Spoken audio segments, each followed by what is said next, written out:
Hello student, तो कैसे हैं आप लोग। आई होप आप लोग बहुत ही अच्छे और एंजॉयफुल तरीकों से हैप्पी होंगे। मैं अपने चैनल बायोलॉजी मस्ती फिटनेस में आप लोगों का तहे दिल से स्वागत करता हूं। आज हम लोग देखने वाले हैं 12th क्लास बायोलॉजी का चैप्टर नंबर 4, जिसका नाम है वंशागति तथा विविधता के सिद्धांत। यह न्यू एनसीईआरटी से बताया जा रहा है ना। उसी का यह पूरा वन शॉट का क्या है, नोट्स है ना। तो वंशागति मतलब क्या होता है ना। तो वंशागति यानी कि पीढ़ी दर पीढ़ी क्या होता है, जो वंश के अंदर गुण जाता है उसे क्या कहते हैं हम लोग, वंशागति। और उसमें क्या होता है कि विविधता होता है, यानी कि वेरिएशन अलग अलग तरह के। जैसे कि देखते हैं कि माता का गुण, पिता का गुण जो संतान में जाता है ना, तो उसमें क्या रहता है, अलग अलग रहता है। सभी का चेहरा क्या होता है, अलग अलग अलग रहता है। तो इसी सब के बारे में मेंडल साहब ने कुछ प्रयोग किए थे, वो सब के बारे में भी हम लोग पढ़ेंगे। ठीक है, तो देखते होंगे कि क्या आपने कभी सोचा है कि हाथी का बच्चा शिशु हाथी को ही क्यों जन्म देता है ना। आपने देखते हो ना कि हाथी का बच्चा क्या रहता है, हाथी ही रहता है। आम का बीज से क्या निकलता है, तो आम का पौधा ही निकलता है। यानी कि जो संतति है, यानी कि जो संतान है, अपने जनक यानी कि माता पिता से बिल्कुल मिलते जुलते या कुछ क्या रहते हैं, तो भिन्न रहते हैं। और क्या होता है, जो सहोदर भाई होते हैं, भाई और बहन यानी कि अपना जो भाई बहन होते हैं, वह अलग अलग क्यों दिखते हैं, ये सब किस में पढ़ेंगे, तो चैप्टर नंबर 4 में। तो देखते हैं अनुवांशिकी। अनुवांशिकी को क्या कहते हैं इंग्लिश में, जेनेटिक्स। तो जीव विज्ञान की वह शाखा जिसमें वंशागति तथा विविधता दोनों का क्या किया जाता है, अध्ययन किया जाता है। इसमें क्या करेंगे हम लोग, तो वंशागति में करेंगे, वंशागति और विविधता दोनों का चीज करते हैं हम लोग, इसमें अध्ययन करते हैं। तो वंशागति से आप क्या समझते हैं, तो वंशागति क्या है, तो जिसमें क्या होता है, लक्षण जो होता है जनक से क्या होता है, संतान में जाते हैं, उसे क्या कहते हैं हम लोग, अनुवांशिकी कहते हैं, है ना। वह क्या है, अनुवांशिकी का क्या है, आधार। वंशागति क्या है, वह प्रक्रम है जिसमें क्या होता है, जनक से संतान में किया जाता है, तो लक्षण जाता है। नहीं देखते हैं कि बहुत सारा लोग बोलते हैं कि बेटवा केकरा जैसन है, तो मैया जैसन है, तो बाबू जैसन है। तो यह क्या है, तो यही क्या है, वंशागति है।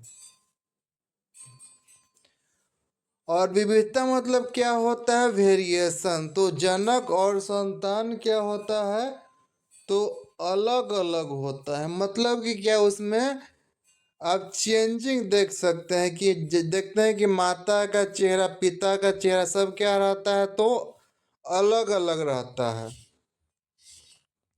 तो यही जो आनुवांशिकी है ना। आनुवांशिकी क्या होता है, तो आनुवांशिकी होता है वंशागति और विविधता का जो अध्ययन किया गया है ना। इसका जनक किसे कहते हैं हम लोग, ग्रेगर जॉन मेंडल को क्या कहते हैं, वंशागति का जनक। क्यों कहते हैं, क्योंकि यही मेंडल साहब ने सर्वप्रथम प्रयोग किया था। किसका प्रयोग किया था, तो विविधता और वंशागति का प्रयोग सर्वप्रथम किया था किसने? तो मेंडल साहब ने। तो कब किया था? तो 1856 से 1863 तक मटर पे प्रयोग किया था। किसे प्रयोग किया था? तो उद्यान मटर पे प्रयोग उन्होंने किया था। मेंडल ने पहली बार जीव विज्ञान की समस्या का समाधान हेतु संख्यात्मक विश्लेषण और गणितीय तर्कशास्त्र दिया था। जो मेंडल ने सर्वप्रथम क्या किया था कि जीव विज्ञान में गणित का प्रयोग किया था, है ना।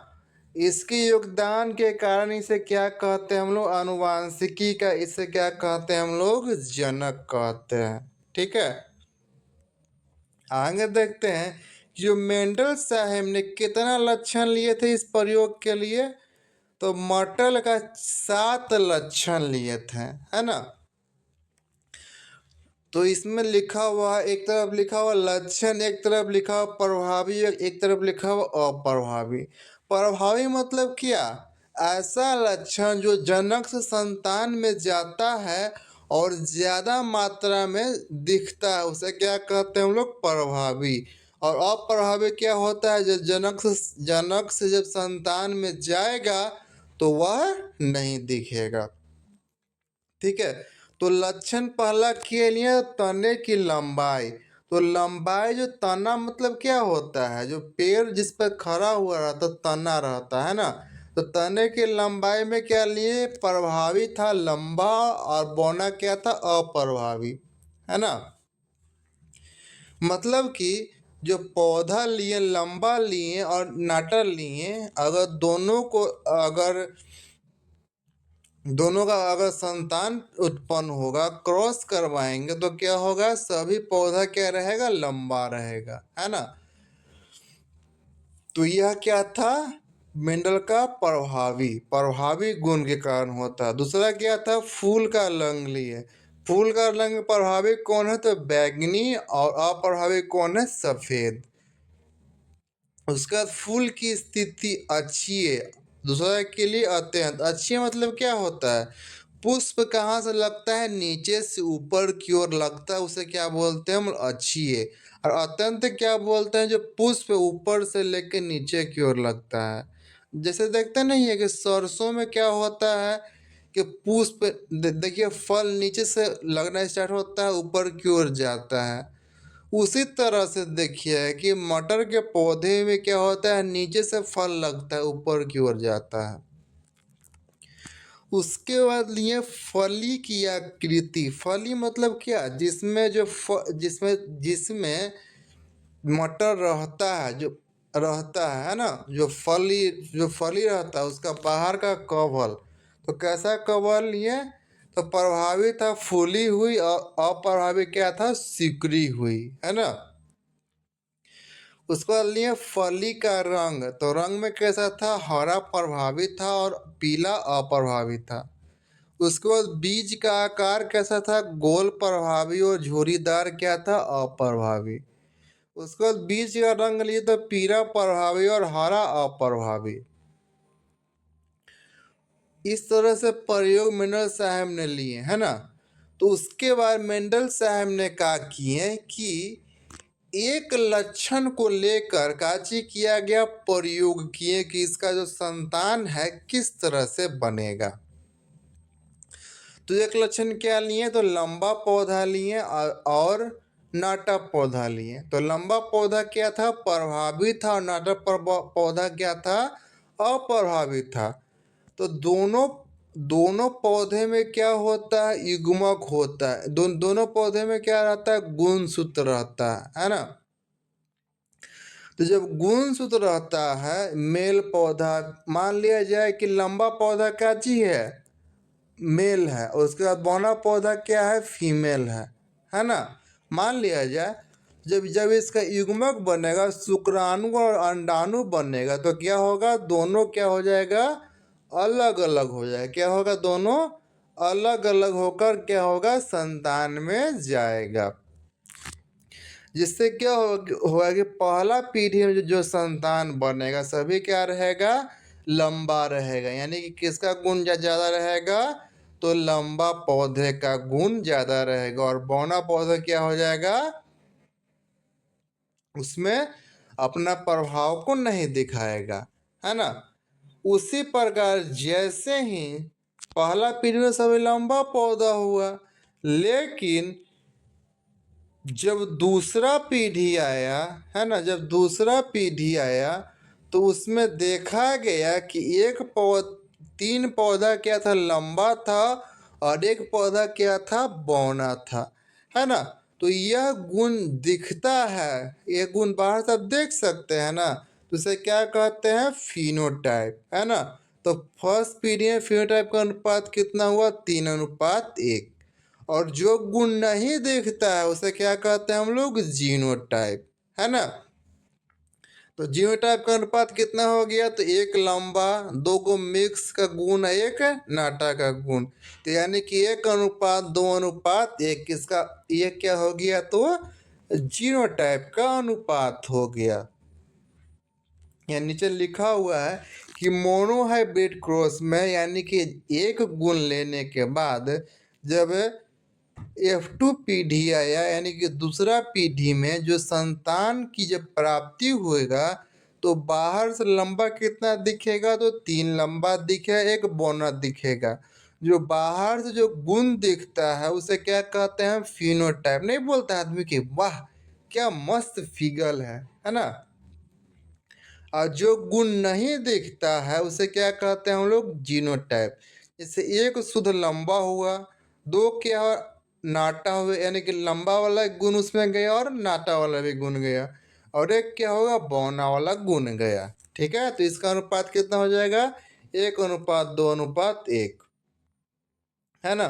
उसके बाद कुछ महत्वपूर्ण शब्द है उसके बारे में जानते हैं कि जो जीन, मेंडल साहब ने इसे क्या कहा, तो कारक कहा है। जीन कहाँ पाया जाता है, तो डीएनए के अंदर। डीएनए कहाँ पाया जाता है, तो गुणसूत्र के अंदर। गुणसूत्र कहाँ पाया जाता है, तो कोशिका के केंद्रक में पाया जाता है। उसके बाद देखते हैं कि युग्म विकल्पी क्या होता है। तो युग्म विकल्पी मतलब इसको इंग्लिश में क्या कहते हैं, एलील बोलते हैं, है ना।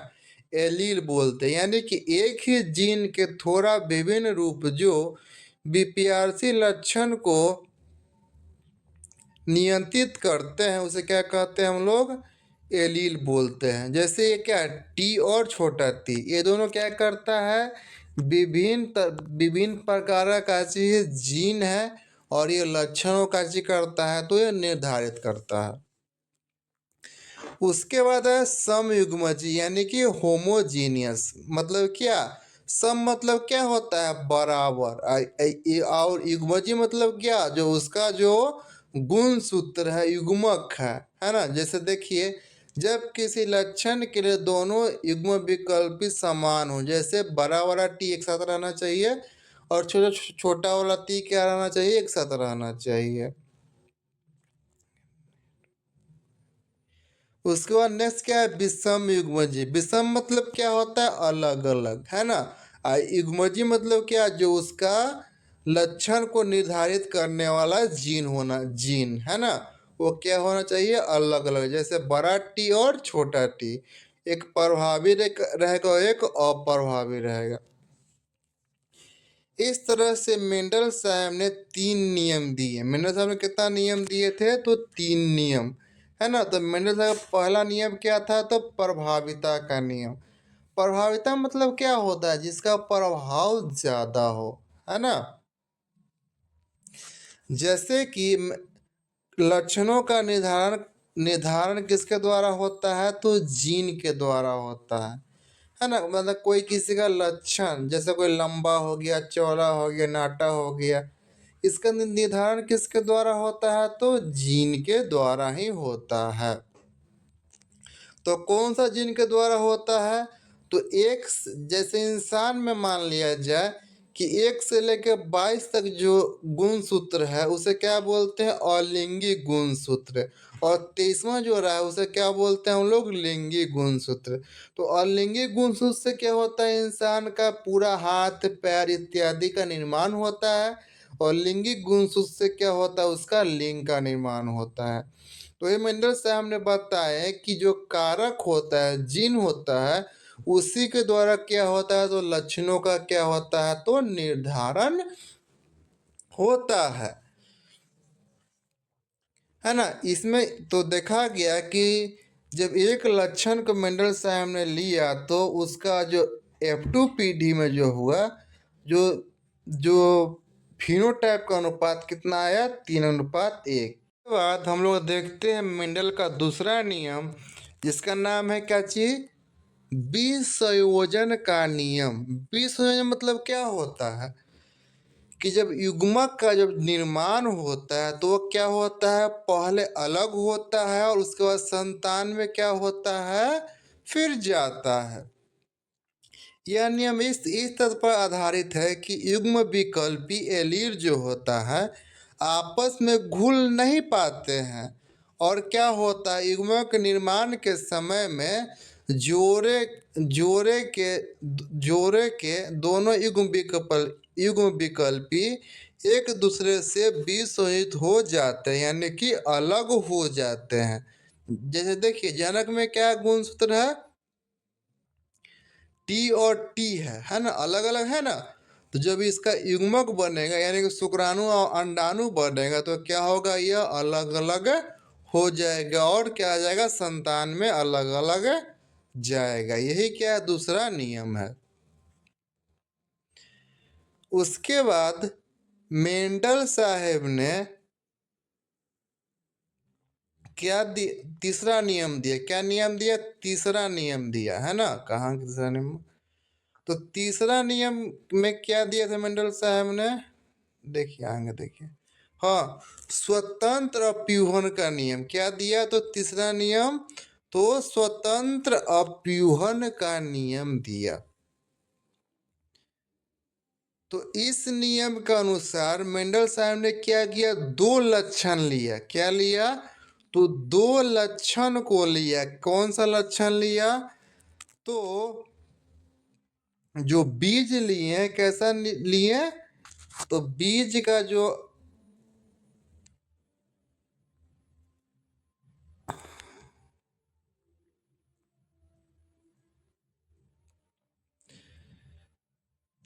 जो बीज कैसा लिए थे मंडल साहब ने, तो पीला रंग कर लिए और हरे रंग का, पीला रंग और गोल रंग लिए।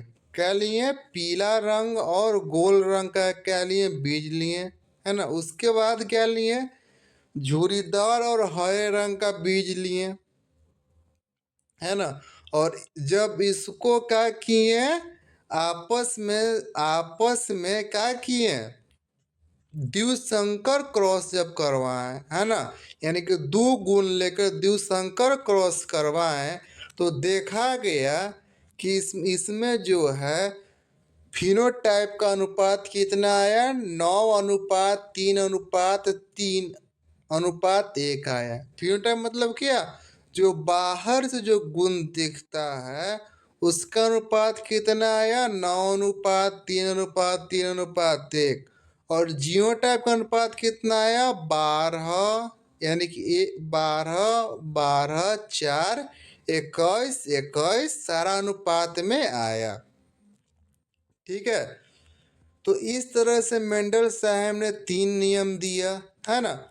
और जो मेंडल साहब का जो नियम दिया गया, यह क्या हुआ, झूठा साबित हुआ। क्या ये जो तीनों नियम का चीज हुआ, तो झूठा साबित हुआ, जिसे क्या कहते हैं हम लोग, मेंडलवाद के नाम से जानते हैं। तो झूठा साबित कैसे हुआ मेंडल जी का नियम, है ना। तो मेंडल जी का नियम जो है झूठा इस तरह से साबित हुआ, है ना, कि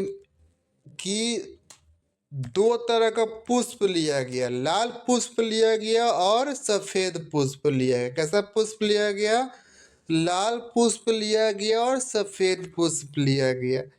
तो इस मेंडल जी का प्रभाविता नियम के अनुसार जो संतति होना चाहिए था फर्स्ट पीढ़ी में, सारा कैसा होना चाहिए था, गुलाबी। लेकिन संतान कैसा बना, तो सफेद। तो संतान कैसा बना, तो गुलाबी बना, है ना। प्रभाविता नियम के अनुसार कैसा संतान बनना चाहिए था, तो लाल संतान बनना चाहिए था, लेकिन संतान लाल नहीं बना। कैसा संतान बना, तो सफेद संतान बना। इसे क्या कहते हैं हम लोग, अपूर्ण प्रभाविता का नियम। क्या कहते हैं, अपूर्ण प्रभाविता का नियम। यानी कि यह क्या है, मेंडल जी का विचलन है। इसमें मेंडल जी ने जो प्रयोग किया था वह क्या हुआ, इसमें प्रभाविता का नियम इसमें शो नहीं कर पाया। उसके बाद दूसरा विचलन क्या था, तो सप्रभाविता। क्या विचलन था, तो सप्रभाविता। यह किस में देखा जाता है, तो इंसान के ब्लड वर्ग में, यानी कि एबीओ रक्त समूह में देखा जाता है ना। तो रक्त समूह का निर्धारण किसके द्वारा होता है, तो आई जीन के द्वारा होता है। आई जीन तीन तरह के होते हैं, आई ए, आई बी और आई, ठीक है, छोटी वाली आई, ठीक है। जब आई ए और आई बी दोनों उपस्थित होते हैं तो दोनों अपने अपने शर्करा उत्पन्न करते हैं, जिससे क्या होता है, ब्लड ग्रुप ए बी होता है। जैसे यहाँ पर देखिए, जैसे आई ए और आई बी जब दोनों मिलते हैं तो क्या चीज का निर्माण होता है, ब्लड ग्रुप ए का निर्माण होता है। उसी तरह से जब आई ए और आई बी ब्लड ग्रुप मिलते हैं दो, तो किसका निर्माण होता है, तो ए बी ब्लड ग्रुप का निर्माण होता है। उसी तरह से आई ए और छोटा आई जब आपस में मिलते हैं तब कैसा ब्लड ग्रुप बनता है, तो ब्लड ग्रुप ए बनता है। इसी तरह से जब आई बी और आई बी ब्लड ग्रुप मिलते हैं, आई बी और आई जीन मिलते हैं तो किसका निर्माण होता है, तो ब्लड ग्रुप बी का निर्माण होता है। जब छोटी वाली आई मिलते हैं तो वर्ग ग्रुप रक्त समूह किसका निर्माण होता है, तो ओ रक्त समूह का निर्माण होता है ना। तो इस तरह से मेंडल साहब ने देखा, मेंडल साहब का जो नियम था वो क्या हो गया, झूठा साबित हो गया, है ना। तो आगे हम लोग देखते हैं कौन सा नियम, वंशागति का क्रोमोसोमल सिद्धांत, है ना। वंशागति का क्रोमोसोमल सिद्धांत को देखा जाता है कि इस तरह से मेंडल साहब ने क्या दिया था, जो नियम दिया उसके बाद भी वैज्ञानिक आए, क्या है, वैज्ञानिक 1900 में आए, है ना। तो मेंडल का कार्य क्या था, 1800 में प्रकाशित किए, है ना। और पहले क्या था, अभाव था, क्या था, अभाव था, संचार के अभाव था, है ना। लोगों तक पहुंचाने के लिए नेट वगैरह का सुविधा नहीं था, है ना। तो यह जो नियम था क्या था, पहले क्या था, यह छुपा हुआ था, है ना। लेकिन जैसे ही 1900 में इलेक्ट्रॉनिक माइक्रोस्कोप इत्यादि का जब सुविधा हुआ तो मेंडल साहब का जो नियम था उजागर हुआ, ठीक है। तो देखिए उसके बाद 3 वैज्ञानिक आए, डी ब्रिज, कॉरेंस और वान सेरमरोक ने स्वतंत्र रूप से किया, जो किसका खोज किया, तो वंशागति का स्वतंत्र रूप से खोज को बढ़ाया। तो पहला है सटन और बोमली के द्वारा प्रयोग, है ना। किसके द्वारा प्रयोग किया गया, तो सटन और बोबरी के द्वारा प्रयोग को किया गया, है ना। तो तो सटन और बोबरी ने देखा कि क्रोमोसोम का व्यवहार कैसा रहता है, तो जीन के जैसा रहता है। उन्होंने मेंडल के नियम को क्रोमोसोम की गति से समझाया, वंशागति का क्रोमोसोम सिद्धांत को प्रस्तुत किया। क्रोमोसोम मतलब क्या होता है? तो गुणसूत्र होता है। क्रोमोसोम मतलब क्या होता है? तो गुणसूत्र होता है। तो देखा गया कि जो गुणसूत्र का जो व्यवहार है कैसा है? तो जीन के जैसा ही होता है। तो ये दोनों के बीच अंतर क्या होता है? तो दोनों क्या रहता है? जोड़ों में रहता है। उसके बाद क्या होता है? युग्मक जन्म के दौरान बीज संयोजित होते हैं। मतलब क्या? अलग अलग होता है। जब युग्मक बनता है दोनों क्या रहता है? अलील आपस में अलग अलग हो जाते हैं। उसी तरह से क्या होता है? क्रोमोसोम भी क्या होता है? अलग अलग होता है ना। और क्या होता है कि जीन क्या होता है? अलग अलग होकर जोड़े में स्वतंत्र रूप से विसंयोजित हो जाता है। जोड़े में से क्या हो जाता है? अलग अलग होकर दोनों क्या होता है? अपने आप विसंयोजन मतलब क्या होता है? आपस में संयोग कर लेता है ना। इस तरह से क्या दोनों में कुछ अंतर हुआ। उसके बाद टी एच मॉर्गन है। एक और वैज्ञानिक क्या है? T H Morgan. उसने क्या किया? फल मक्खी पर प्रयोग किया। वंशागति का नियम कैसे प्रयोग किया? तो फल मक्खी पर प्रयोग किया, है ना। तो फल मक्खी का को अन्य नाम क्या है? तो ड्रोसोफिला मेलानोगेस्टर। किसका नाम है? तो फल मक्खी का नाम है।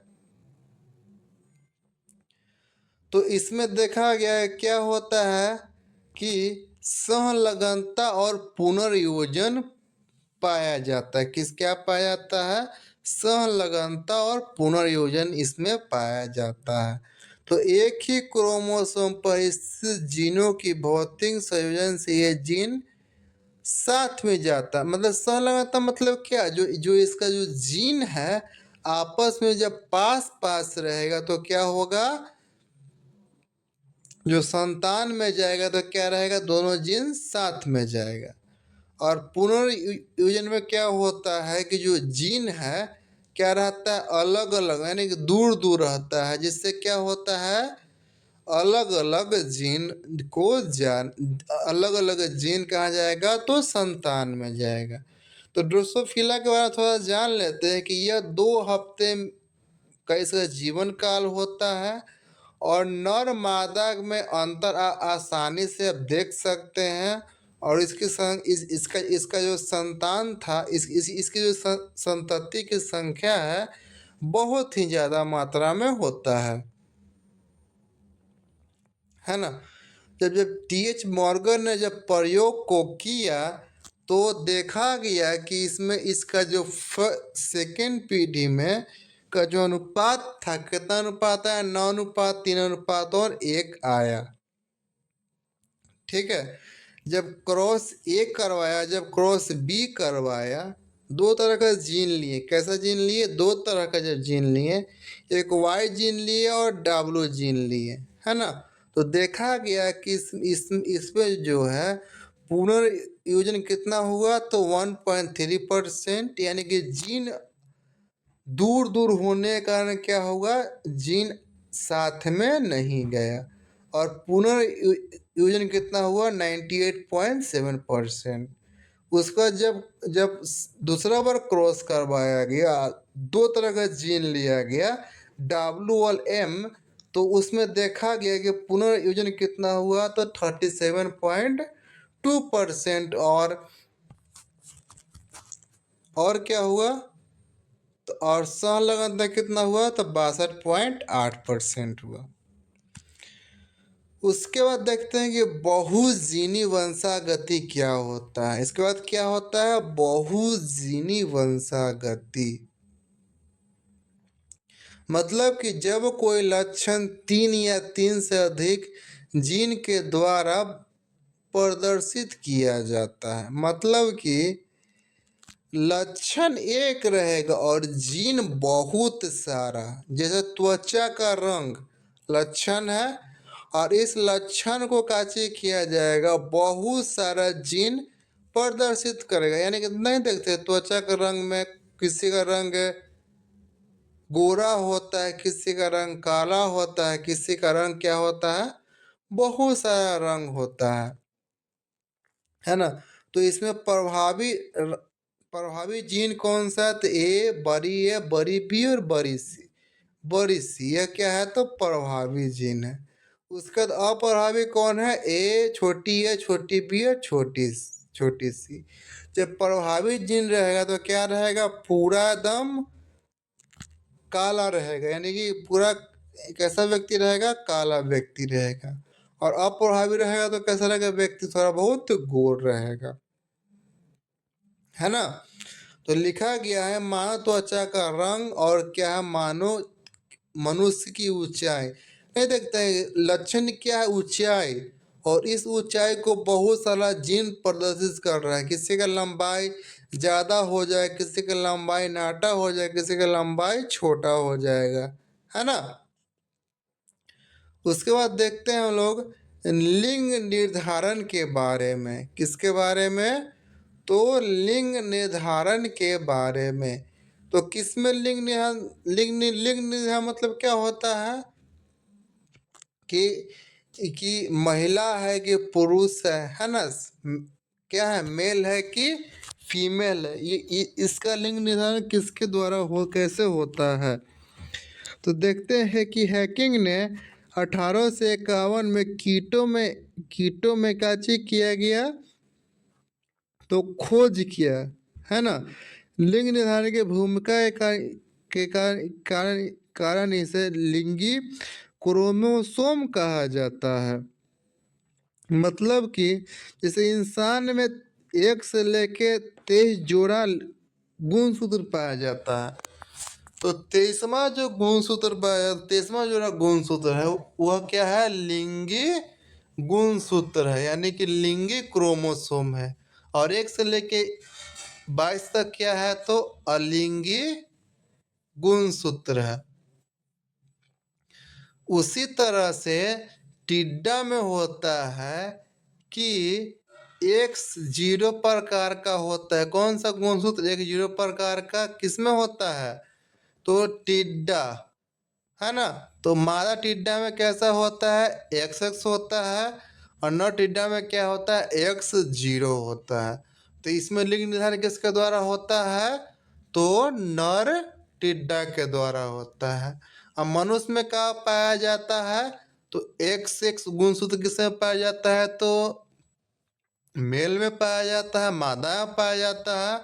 और XY किसमें पाया जाता है? तो नर में पाया जाता है।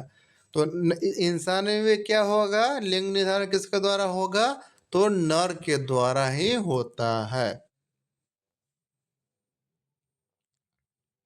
ना। देखिए कि जैसे जैसे आपको बताया गया है कि मनुष्य में एक तरह से लिंग निर्धारण बताया गया है, एक तरफ से किसी में निर्धारण बताया गया तो पक्षियों में बताया गया है ना। तो मनुष्य के बारे में देख लिए, है ना। थोड़ा सा पक्षी के बारे में देख लेते हैं कि मादा में कौन सा गुणसूत्र पाया जाता है? तो ZW। और नर में Z पाया जाता है। तो पक्षियों में लिंग निर्धारण किसके द्वारा होता है? तो मादा के द्वारा होता है। इंसान में किसके द्वारा लिंग निर्धारण होता है? तो नर के द्वारा होता है। बस यही थोड़ा सा देखना है। आगे देखते हैं हम किसमें देखते हैं? मधुमक्खी में लिंग निर्धारण। कि जो मधुमक्खी होता है उसमें लिंग निर्धारण कैसे होता है? तो मधुमक्खी दो तीन तरह के होता है। नर मधुमक्खी, मादा मधुमक्खी और बांझ मधुमक्खी। बांझ मधुमक्खियों का चीज बढ़ते हम लोग कार्यकर्ता मधुमक्खी के नाम से भी जानते हैं। तो मादा मधुमक्खी में कितना गुणसूत्र होता है? तो 32 गुणसूत्र होता है ना। और जब इसमें अर्धसूत्री विभाजन होता है तो 16 गुणसूत्र क्या हो जाता है? अलग अलग हो जाता है। और नर मधुमक्खी में कितना गुणसूत्र होता है? तो 16 गुणसूत्र होता है। और इसमें क्या होता है? अर्धसूत्री विभाजन नहीं होता, इसमें समान ही रहता है, समसूत्री विभाजन होता है। और जब इसमें निषेचन होता है, 16 अंडा मादा का और 16 अंडा नर का, तो क्या बनता है? बांझ मधुमक्खी। मादा मधुमक्खी बनेगा लेकिन वह क्या रहेगा? बांझ मधुमक्खी रहेगा। ठीक है। उसके बाद जो 16 अंडा बचा है ना, इससे क्या होता है, बिना निषेचन के ही नर मधुमक्खी का निर्माण हो जाता है ना। तो अब छत्ता देखते हैं, तो छत्ता में क्या होता है, 3 तरह का मधुमक्खी होता है, रानी मधुमक्खी, नर मधुमक्खी और कार्यकर्ता मधुमक्खी। कार्यकर्ता मधुमक्खी रहता है वो बांझ होता है, उसका काम क्या है, सिर्फ काम को करना और छत्ता को बढ़ाना। और रानी मधुमक्खी का काम क्या है, बच्चे को पैदा करना। तो कैसे बच्चा पैदा करता है, जब इसको बच्चा पैदा करने के लिए रहता है तो हवा में निकल जाएगा और उसके उसके पीछे पीछे नर मधुमक्खी भी जाएगा, है ना।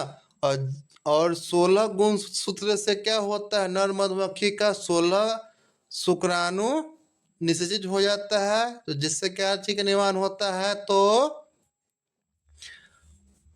बांझ मधुमक्खी का निर्माण हो जाता है। और बिना निषेचन के द्वारा क्या निर्माण होता है, तो नर मधुमक्खी का निर्माण हो जाता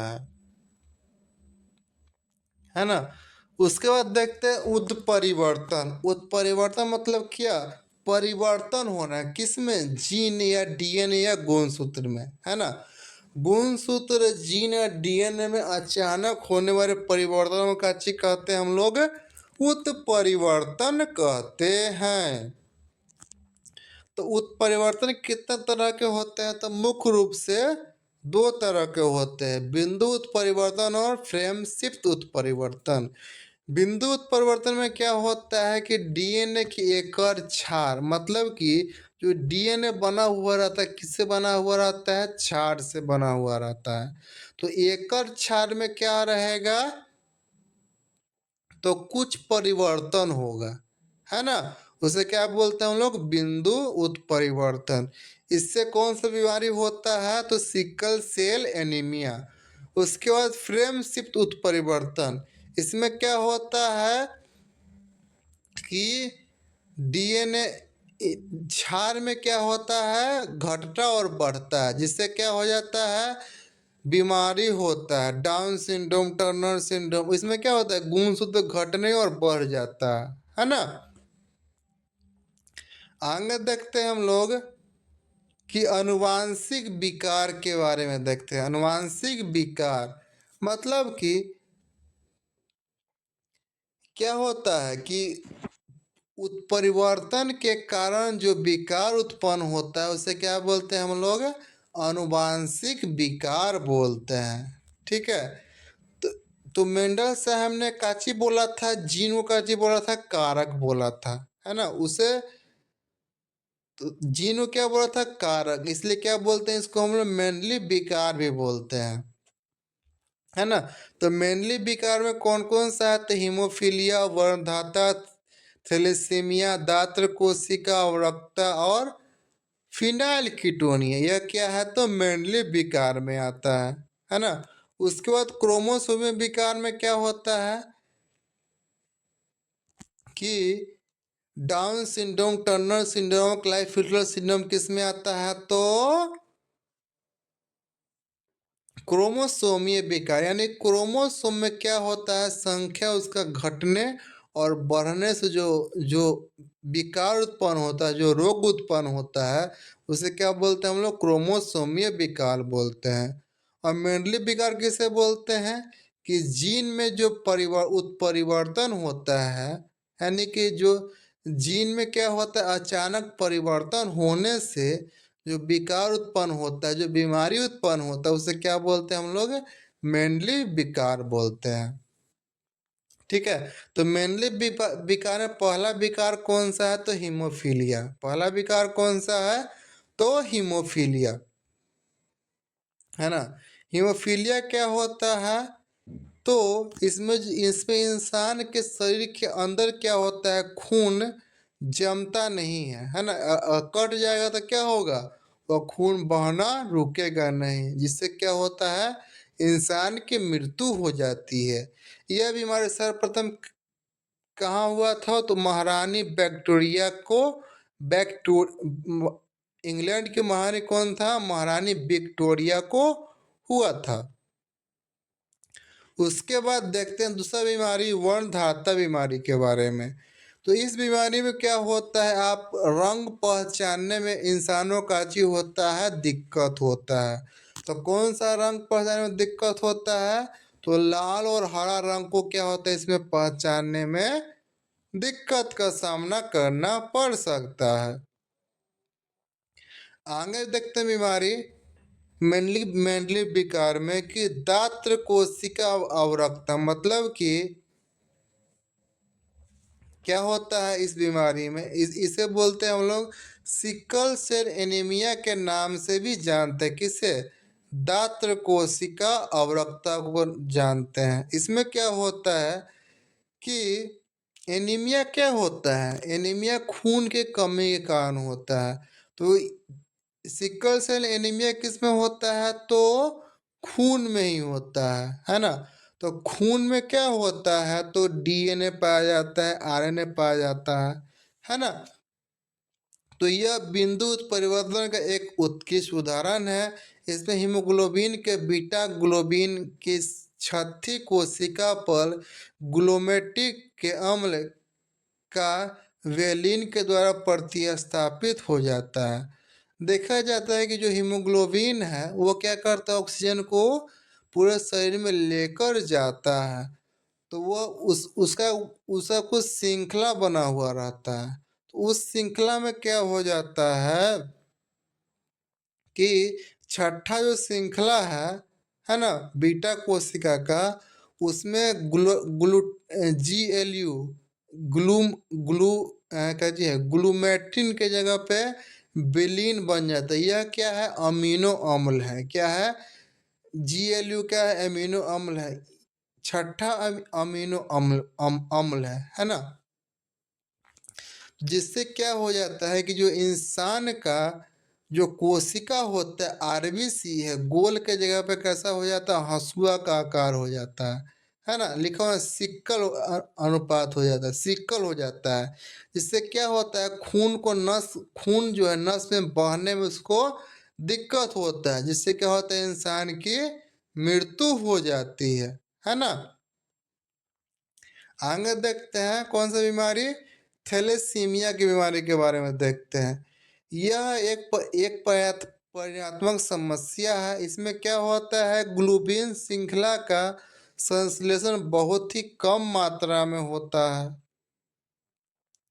उसके बाद क्या होता है, क्रोमोसोमियर विकार हम लोग देखते हैं, है ना। क्रोमोसोमियर विकार मतलब कि क्रोमोसोम में क्या होता है कि उसके घटने और बढ़ने से जो विकार उत्पन्न होता है उसे क्या बोलते हैं हम लोग, क्रोमोसोमियर विकार बोलते हैं। जैसे कि पहला विकार है डाउन सिंड्रोम। कौन सा विकार है, डाउन सिंड्रोम।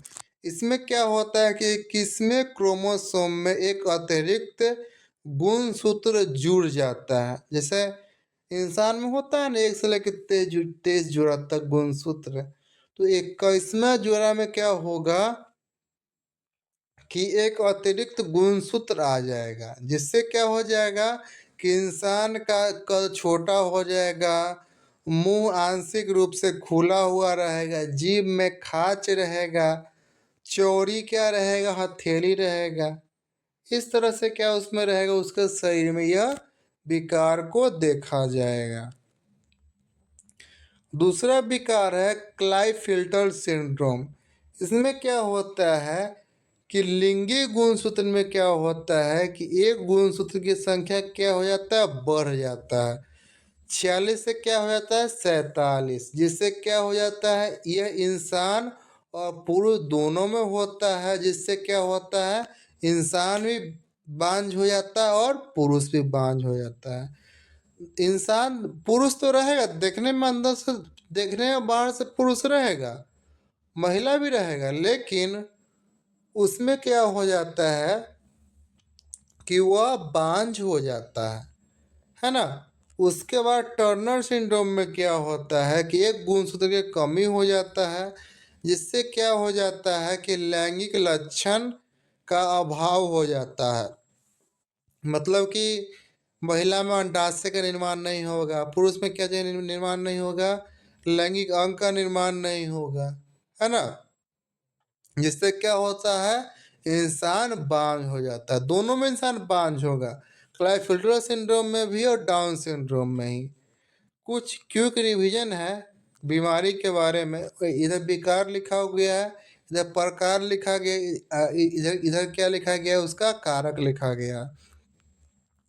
तो हीमोफीलिया में क्या होता है, तो एक संलग्न अपराही विकार है।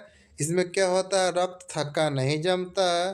वर्धनता में क्या होता है, तो लाल और हरे रंग को पहचानने में दिक्कत होता है। दात्र कोशिका और रक्ता मतलब क्या, सिकल सेल एनीमिया में क्या होता है, ये कोशिका क्या हो जाता है, हंसुआ आकार के हो जाता है ना। कैसा हंसुआ रहता है उसी तरह से हो जाता है। क्यों होता है कि जी के जगह पे GAU आ जाता है। यह क्या है, तो अमीनो अम्ल का एक तरह का प्रकार है। उसको थैलेसीमिया में क्या होता है, ग्लोबिन का जो श्रृंखला है कम हो जाता है। डाउन सिंड्रोम में क्या होता है कि 23वें गुणसूत्र पे क्या हो जाता है, एक अतिरिक्त गुणसूत्र आ जाता है, यानी कि 47 गुणसूत्र हो जाता है। क्लाइफिल्टर सिंड्रोम में क्या होता है कि गुणसूत्र 46 की जगह पर क्या हो जाता है, 47 हो जाता है। मतलब कि ये किस में होता है, तो लिंगी गुणसूत्र में होता है, और ये किस में होता है, तो अलिंगी गुणसूत्र में होता है। टर्नर सिंड्रोम में क्या हो जाता है कि लिंगी गुणसूत्र में एक गुणसूत्र क्या हो जाता है, कम जाता है। आई होप ये वीडियो आपको थोड़ा बहुत समझ में आया होगा, है ना। जो कि वन शॉट का वीडियो है ना। और इसको आप धीरे धीरे कोशिश कीजिए कि आप नोट्स बना लीजिए, और नोट्स बना के इसको क्या करना है, आपको पढ़ना है। इसके साथ हम लोग मिलते हैं नेक्स्ट वीडियो में। तब तक के लिए आप लोग मस्त रहिए, फिट रहिए, और अपने फैमिली के साथ स्वस्थ रहिए।